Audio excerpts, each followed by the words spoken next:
का आणि त्याचा तपास कशा पद्धतीने झाला पाहिजे, आणखी तपास यंत्रणा तशा पद्धतीने कुठे प्रयत्न करताना दिसत नाही, आम्ही पाठपुरावा करतोय. हे सगळं समोर जरी नाही आलं तरी मी वारंवार SP साहेबांना देखील मेसेज टाकून किंवा त्यांचा फोनवर किंवा भेटून बोलत असतो. आणि जे आता CID SITचे जे काय अधिकारी आहेत त्यांना देखील मी ह्या गोष्टीची चर्चा करतो, परंतु त्याचा कुठंच थांगपत्ता लागत नाही. त्यांच्याकडे देखील हेच उत्तर येत आहे. मात्र आरोपीचे वकील हे मोठमोठे वकील या ठिकाणी आणले जात आहेत, तर नेमकं हे काय चालू आहे आणि कुठंतरी प्रेशर आणायचा प्रयत्न केला? नाही, मी ह्याच्यावर एक म्हणजे माझं जे स्वतःचं मत आहे ते व्यक्त करीन.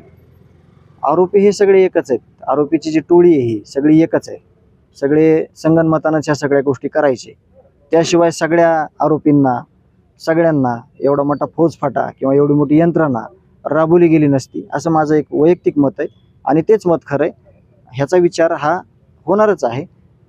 तशी देखील आम्हाला अपेक्षा आहे. हे पुण्या मुंबईचे महागडे वकील आणले जातात आणि यातून या आरोपींना सुखरूप बाहेर काढण्याच्या अनुषंगाने कुणीतरी दुसराच प्रयत्न करतात वाटतं. हा, नक्कीच ते तर आहेच. आता ज्यावेळेस प्रॉपर्टी जप्तीचा ज्यावेळेस अर्ज निकाली निघेल, त्याची ऑर्डर होईल, तर त्या दिवशी मग मी ह्या प्रश्नाचं उत्तर एकदम स्पष्टीकरणासहित तुम्हाला सांगेल. आत्ता बोलणं मी योग्य समजत नाही. थँक्यू.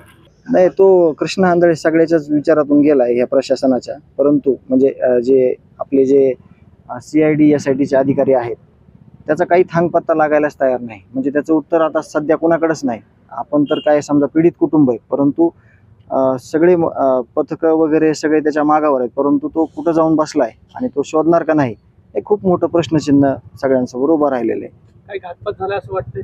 नाही, आपण काही अशी शक्यता नाही सांगू शकत, कारण काय झालंय उगाच आपण काहीतरी बोलायला जावं तर चुकीचं होईल ते. त्याच्यामुळं जे समोर येईल ते आपल्याला बघणं अपेक्षित आहे. पाहिजे लवकरात लवकर अशी आशा बाळगतोय. परंतु हे जे चाललंय डिस्चार्ज ॲप्लिकेशन देणं किंवा बेल ॲप्लिकेशन देणं, ह्याच्यातच वेळ जातोय.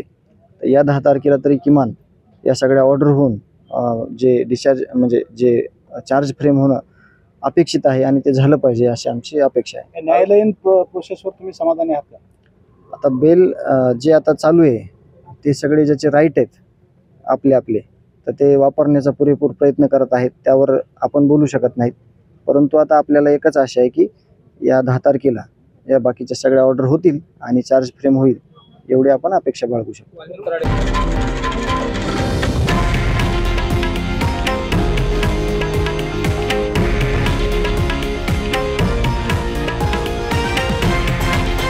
हे आहे देशातील नंबर 1 न्यूज नेटवर्क आणि आपण पाहत आहात TV9 मराठी, एकमेव.